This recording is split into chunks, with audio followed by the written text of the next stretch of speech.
సుప్రతిష్ఠ అనే నామంతో కనుక స్మరిస్తూ ఉన్నట్లయితే, మనం ఈ నామంలో చెప్పుకున్నాం కదా, ఏ అవయవ లోపమైనా సరే, అంటే గుడ్డివారు అవ్వచ్చు, మూగవారు అవ్వచ్చు, చెవిటివారు అవ్వచ్చు, ఎవరైనా సరే మెంటల్లీ రిటార్డెడ్ అనుకుంటూ ఉంటాం, అలాంటివి అయినప్పటికీ కూడా సుప్రతిష్ఠ అనే నామాన్ని మనసా వాచా కర్మణ మనస్ఫూర్తిగా నమ్మకంతో అమ్మవారిని కనుక ఆ నామంతో పూజిస్తూ ఉన్నట్లయితే వారికి ఆ లోపము తొలగిపోతుంది.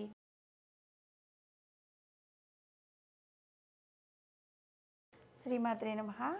శ్రీ లలిత సహస్రనామంలోని 660వ నామము సుప్రతిష్ఠ.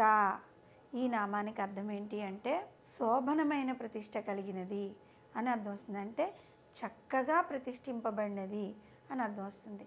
జగన్మాత ఈ జగత్తులన్నిటికీ అధిష్టానము కలదై ఉండి చక్కగా లోకములందు ప్రతిష్ఠింపబడింది. సుప్రతిష్టమను 20 అక్షరములు కలిగిన చందో రూపం కలిగినది ఆ తల్లి. సమాజంలోని మంచి పేరు ప్రతిష్టలు తెచ్చుకున్న వారిని మనము సుప్రతిష్టలు అంటూ ఉంటాం కదా, అలాగే ఆ తల్లి సుప్రతిష్ట కలిగినది అన్నమాట. అంటే మంచి పేరు తెచ్చుకున్నది అని. ఆవిడలో అన్నీ మంచి గుణాలే, అన్నీ మంచి పనులే. ఆవిడ చేసే ప్రతి పని, అమ్మవారు చేసే ప్రతి పని మంచిదే. అలాంటి అమ్మవారు కాలాంతరంలో ఎన్ని మన్వంతరములు కల్పములు మారిపోయినా కూడా ఈ విశ్వమంతటిని తిరుగులేని పరిపాలనా సామర్థ్యంతో సమర్థవంతంగా నడుపుతూ సుస్థిరంగా సుప్రతిష్ఠ అనే నామంతో ప్రసిద్ధురాలే ఉందన్నమాట ఆ జగన్మాత. ఈ సృష్టిలోని అణువులోనూ ఆ తల్లియే నిండి ఉంది కదా. ఆ సృష్టి మొత్తం ఆ తల్లితోనే ప్రారంభమవుతోంది, ఆ తల్లితోనే మళ్ళీ అంతమవుతోంది.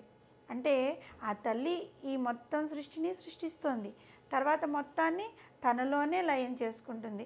కాబట్టి సుప్రతిష్ఠ అనే నామంలో సు ప్లస్ ప్రతి ప్లస్ ష్ట అను అక్షరాలుగా ఈ నామం కనుక విడదీస్తే సు అంటే చక్కగా, ప్రతి అంటే విరుగుడుగా పనిచేసే, ష్ట అంటే మంత్రము అనే అర్థం కూడా మనం ఇక్కడ చెప్పుకోవచ్చు.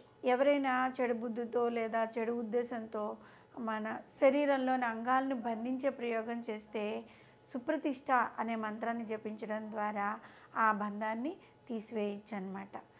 మూగ, చెవిటి అలాంటి వారికి కూడా అంగబంధనముల ప్రారంభ దశలో ఈ నామం కనుక మనము వారి చేత చెప్పించగలిగితే, వాళ్ళ చేత బాగా చెప్పించగలిగితే వాళ్ళకి అలాంటివి కూడా తగ్గిపోతాయి.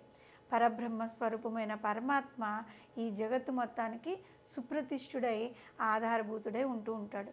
ఈ విషయాన్ని గీతాచారుడైన శ్రీకృష్ణ పరమాత్మ భగవద్గీతలో 14వ అధ్యాయమైన గుణత్రయ విభాగ యోగంలోని 27వ శ్లోకంలో తెలియపరిచారు. బ్రహ్మణో హి ప్రతిష్టాహం అమృతస్య అవ్యయస్య చ శాశ్వతస్య చ ధర్మస్య సుఖస్య కాంతికస్య చ. అంటే శాశ్వతమైన నాశరహితమైన పరబ్రహ్మమునకు, శాశ్వతమైన ధర్మమునకు, అమృతతత్వమునకు, అఖండమైన ఆనందమునకు నేనే ఆధారము.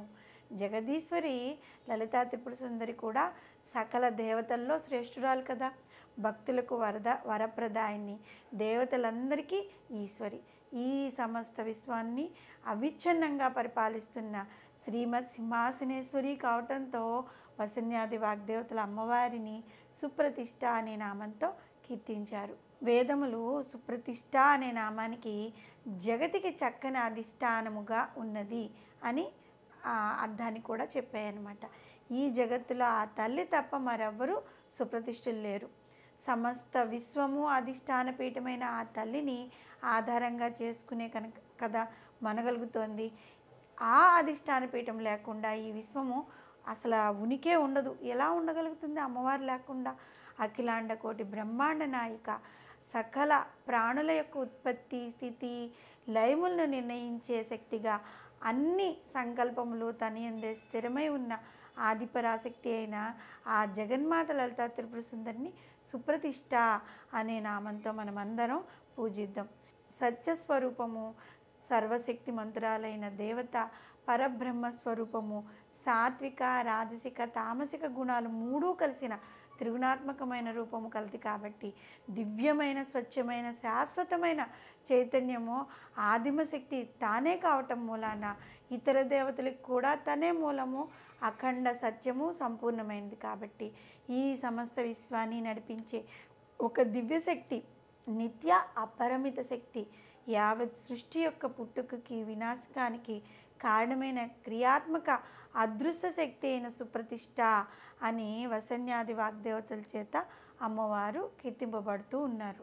జగత్తులన్నిటికీ అధిష్టానం కలదై చక్కగా లోకములందు ప్రతిష్ఠింపబడి కాలాంతరంలో ఎన్ని మన్వంతరాలు కల్పాలు మారిపోయినా కూడా ఈ విశ్వమంతటిని తిరుగులేని పరిపాలనా సామర్థ్యంతో సమర్థవంతంగా నడుపుతూ ఉన్న జగన్మాత లలితా త్రిపుర సుందరిని మనమందరం ప్రతి నిత్యము శ్రద్ధాభక్తులతో సుప్రతిష్ఠ అనే నామంతో కనుక స్మరిస్తూ ఉన్నట్లయితే, మనం ఈ నామంలో చెప్పుకున్నాం కదా, ఏ అవయవ లోపమైనా సరే, అంటే గుడ్డివారు అవ్వచ్చు, మూగవారు అవ్వచ్చు, చెవిటివారు అవ్వచ్చు, ఎవరైనా సరే మెంటల్లీ రిటార్డెడ్ అనుకుంటూ ఉంటాం, అలాంటివి అయినప్పటికీ కూడా సుప్రతిష్ఠ అనే నామాన్ని మనసా వాచా కర్మణ మనస్ఫూర్తిగా నమ్మకంతో అమ్మవారిని కనుక ఆ నామంతో పూజిస్తూ ఉన్నట్లయితే వారికి ఆ లోపము తొలగిపోతుంది. ఖచ్చితంగా ఇది జరుగుతుంది.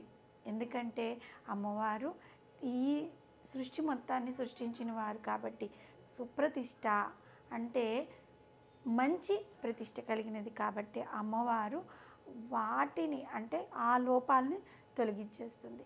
నమ్మకం ప్రధానం. నమ్మకం, విశ్వాసం జరుగుతుంది.